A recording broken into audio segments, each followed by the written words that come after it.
Hi viewers, welcome to our channel. ప్రస్తుతం మనతో పాటు దాము బాలాజీ గారు సీనియర్ జర్నలిస్ట్ ఉన్నారు. వారితో ఒకసారి మాట్లాడదాం. సార్ నమస్కారం సార్. నమస్తే. సార్, రఘురామకృష్ణరాజు గారికి సుప్రీంకోర్టు షాక్ ఇచ్చిందని చెప్తున్నారు సార్. ఒక కేసులో సిఐడి ఆఫీసర్ ఉన్నారు, ఆయనకు బెయిల్ దొరకలేదని అంటున్నారు.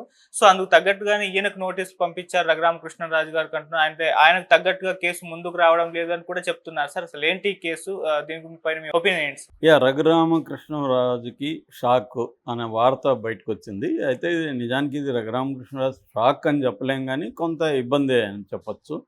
ఎందుకంటే ఇది కేసు ఏంటంటే, రఘురామకృష్ణరాజును సిఐడి వాళ్ళు అప్పుడు అరెస్ట్ చేసి దాని ఏమంటారు, సెడిషన్, రాజద్రోహ నేరం కింద రఘురామకృష్ణరాజును సిఐడి అరెస్ట్ చేసింది. సిఐడి అంటే నథింగ్ బట్ జగన్ అరెస్ట్ చేయించాడు.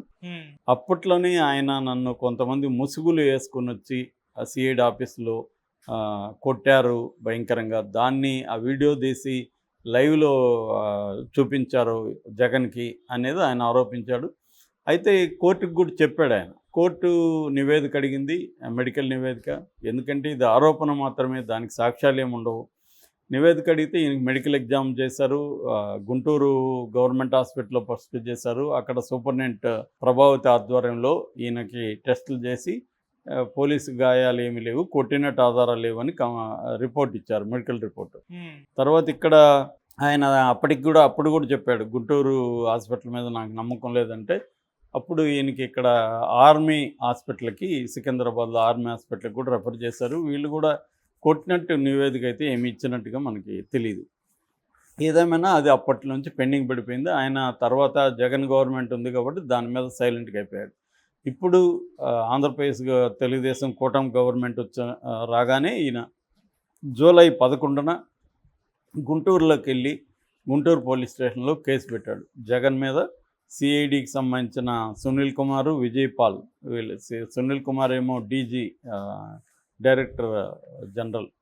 తర్వాత ఏమో Ramanjaneyulu, Seetharamanjaneyulu, SIV, special intelligence branch, దానికి సంబంధించి ఆయన డీజీ, ఆయన మీద కూడా పెట్టారు.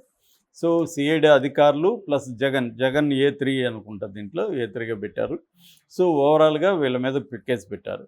సో ఇందులో విజయ్ పాల్ ఏఎస్పీ ఆయన ఆధ్వర్యంలోనే కొట్టారనేది ఆయన ఆరోపణ, రఘురామకృష్ణరాజు. సో విజయ్ పాల్ ముందస్తు బెయిల్కి హైకోర్టులో పిటిషన్ వేశాడు, మధ్యంతర బెయిల్ ఇవ్వండి ముందస్తుగా అని. కానీ హైకోర్టు రిజెక్ట్ చేసింది, బెయిల్ ఇవ్వలేదు. దాంతో వీళ్ళు అరెస్ట్ చేయడానికి ఆయన్ని ట్రై చేస్తున్నారు, వెతుకుతున్నారని కూడా వార్తలు వచ్చాయి. కానీ అరెస్ట్ అయితే చేయలేదు. ఈ లోపల ఆయన సుప్రీంకోర్టుకి వెళ్ళాడు. సుప్రీంకోర్టుకి వెళ్ళి ఇట్లా నాకు బెయిల్, హైకోర్టులో ముందస్తు బెయిల్ ఇవ్వలేదు, మీరు ఇవ్వండి అని సుప్రీంకోర్టును అడిగారు. సుప్రీంకోర్టు ఇప్పుడు ఏపీ గవర్నమెంట్కి నోటీసులు ఇష్యూ చేసింది. అట్లాగే రఘురామకృష్ణరాజు కూడా నోటీసులు ఇష్యూ చేసిందని చెప్తున్నారు. ఎందుకంటే అసలు ఈ కేసులో మీ కౌంటర్ ఏందని, మామూలుగానే వీళ్ళు ఏం కౌంటర్ ఉంటుంది, ఆయనకి బెయిల్ ఇవ్వద్దని అని అడుగుతారు. సో దీనికి ఏ రకమైన ప్రూఫ్స్ లేదనేది విజయ్ పాల్ కానీ మిగతా వాళ్ళ వాదన. ఈయన కొట్టినట్టుగా కోర్టు ఇవ్వలేదు, హాస్పిటల్ కోర్టు కూడా ఎక్కడా తీర్పు ఇంతకుముందే ఆయన చెప్పాడు, అయిపోయింది. హాస్పిటల్లో కూడా నివేదికలు ఇవ్వలేదు, ఓన్లీ ఆయన ఆరోపిస్తున్నాడు. ఇప్పుడు ఒక వ్యక్తి పోలీస్ స్టేషన్, చాలామంది కూడా పోలీస్ స్టేషన్లోకి వెళ్ళి వచ్చిన వాళ్ళు ఆరోపిస్తారు మమ్మల్ని కొట్టారని, కానీ దాన్ని ప్రూవ్ ఎలా చేస్తారు? అందుకని పోలీసు వైలెన్స్, కస్టోడియల్ వైలెన్స్ అంటారు. పోలీస్ స్టేషన్లో జరుగుతుంది, జైల్లో కూడా జరుగుతుంది. జైల్లో కూడా గార్డులు కొడతారు, ఇక్కడ కూడా పోలీసులు కొడతారు. రఘురామకృష్ణరాజుని కొట్టి ఉంటారా లేదా అనేది మనకు తెలియదు, కానీ కస్టోడియల్ వైలెన్స్ అనేది భయంకరంగా, కస్టోడియల్ టార్చర్ అనేది ఇండియాలో చాలా దారుణంగా ఉందని ఆమ్నెస్టీ ఇంటర్నేషనల్ లాంటి సంస్థలు అనేకసార్లు చెప్పాయి. నేను పౌర హక్కుల సంఘంలో ఉన్నప్పుడు 5 ఏళ్ళు పనిచేశాను. నేను ప్రత్యక్షంగా కూడా అనేక కేసుల్లో చూశాను. నాట్ ఓన్లీ వైలెన్స్, చంపేసిన సంఘటనలు కూడా బోల్డ్ ఉన్నాయి. ఇక్కడ కూడా ఈ మధ్యకాలంలో కూడా తెలంగాణలో కూడా బోలెడు కేసులు కస్టోడియల్ వైలెన్స్ అండ్ క్రైమ్ జరుగుతుంది. మొన్న కూడా నేషనల్ హ్యూమన్ రైట్స్ కమిషను ఆంధ్రప్రదేశ్ని, అన్ని రాష్ట్రాలని అది ఆదేశించింది. ఎందుకంటే జైళ్ళల్లో ఇట్లాంటి హింస వల్ల చనిపోతే ఖైదీలు వాళ్ళ ఫ్యామిలీకి 5 లక్షలు ఇవ్వాలని కోర్టు, అది నేషనల్ హ్యూమన్ రైట్స్ కమిషన్ చెప్తే మొన్ననే ఆంధ్రప్రదేశ్ హోంశాఖ దాన్ని ఒక రూల్ పాస్ చేసింది, ఇట్లా 5 లక్షలు ఇవ్వాలని. కాబట్టి అన్ని జైళ్ళల్లోనూ చంపుతుంటారు. ఎవ్రీ ఇయర్ జైళ్ళల్లో కూడా కనీసం 2-3 వేల మంది ఖైదీలు ఇలాగ టార్చర్ భరించలేక చనిపోయిన సంఘటనలు ఉన్నాయి. ఇంకా పోలీస్ స్టేషన్లో కూడా వందలాది కేసులు అయితే ప్రతి రాష్ట్రంలో కూడా జరుగుతున్నాయన్నమాట. సో అందువల్ల రఘురామకృష్ణరాజును కూడా జగన్ అనుకుంటే కొట్టడం ఏమో వాళ్ళు పెద్ద ఇదేం లేదు. మామూలుగా అరికాళ్ళ మీద కొడతారు, మనకి విమానం అంటారు ఇట్లా బోర్లించేసి చేతులకి సినిమాల్లో చూస్తుంటారు అవన్నీ. సో ఇలాంటివి పోలీస్ వైలెన్స్ అనేది భయంకరంగా, టార్చర్ అనేది భయంకరంగా ఉంటుంది. మనకి ఆ మధ్య కూడా కొన్ని సినిమాలు, విచారణ అనే సినిమాలు అయితే చాలా ఎక్స్ట్రీమ్గా చూపించారు. సో అలాగా ప్రతి రాష్ట్రంలో ఉంది వైలెన్స్ అనేది. ఇప్పటికి కూడా ఆ మధ్య కూడా మనం కొన్ని చెప్పుకున్నాం. ఇక్కడ కూడా ఎల్బీ నగర్లో లక్ష్మి అనే ఒక ట్రైబల్ ఉమెన్ని ఎంత చితగ్గొట్టారో మనం చూసాము. సో ఇవన్నీ జరుగుతున్నాయి. వీళ్ళ గవర్నమెంట్ ఏం చేస్తుందంటే వీళ్ళ మీద చర్యలు తీసుకుంటే వీళ్ళకి మొరేల్ దెబ్బతింటుందని ఓన్లీ సస్పెండ్ చేస్తారు ఆ టైంకి. మీడియా అటెన్షను, ప్రజల అటెన్షన్ పక్కకి వెళ్ళినాక ఆ సస్పెన్షన్ లేపేస్తారు, ఏమీ జరగదు. మనం చూసాము కాళహస్తిలో ఆమె లేడీ సిఐ పవన్ కళ్యాణ్ మనుషులను కొడితేనే దిక్కులేదు. మరి ఇప్పుడు పవన్ కళ్యాణ్ అధికారంలో ఉన్నాడు కదా, సిడిపి ఆమె మీద ఏమైనా ఇప్పుడు చర్య తీసుకుంటాడా పవన్ కళ్యాణ్? నో, జీరో, తీసుకోడు. సో అందువల్ల ఏంటంటే వాళ్ళకు కూడా వీళ్ళెవరు మన మీద చర్యలు తీసుకోరులే అన్న దీంతో వీళ్ళు వెళ్ళిపోతుంటారు.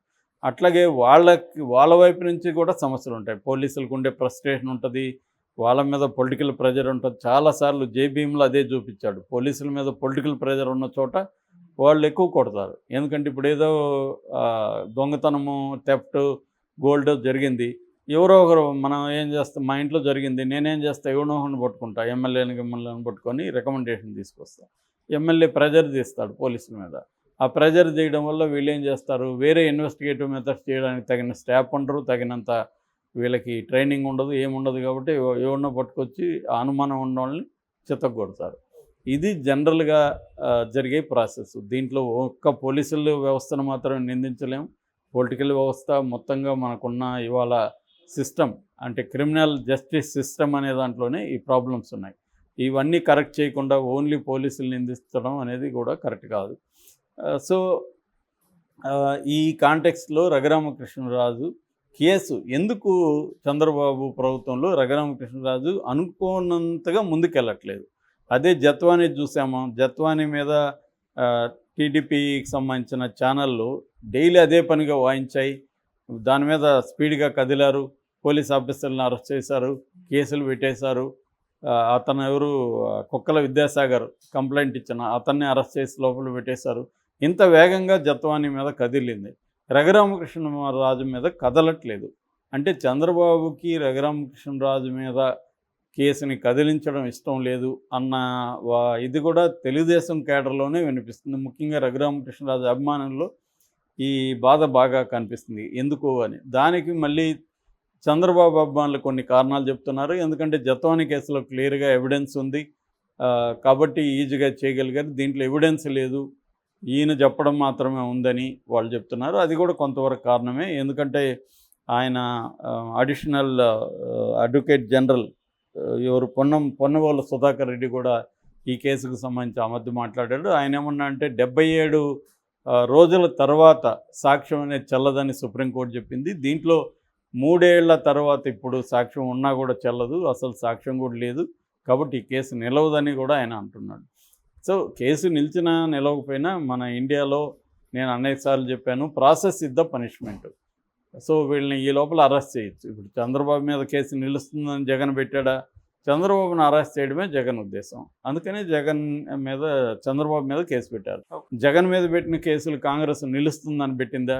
కానీ 16 నెలలు ఆయన జైల్లో పెట్టగలిగింది కదా, ఆ మేరకు అతనికి నష్టం జరిగింది కదా. అలాగా రాజకీయ ప్రత్యర్థుల్ని కావచ్చు, లేకపోతే పోలీసు అధికారులు కావచ్చు, ఐఏఎస్ వాళ్ళని కావచ్చు, వీళ్ళని వేధించడానికి ఇలాంటి కేసులని బయటికి తెస్తారు. నిజానికి జత్వానీ మీద చంద్రబాబు ప్రభుత్వానికి ప్రేమ ఎందుకు ఉంటుంది? ఆమె ఎవరో కూడా తెలియదు. అంటే ఈ సాగుతో జగన్కు ఉపయోగపడిన పోలీసుల్ని వేధించాలనేది చంద్రబాబు ప్రభుత్వానికి ఉన్న లక్ష్యం.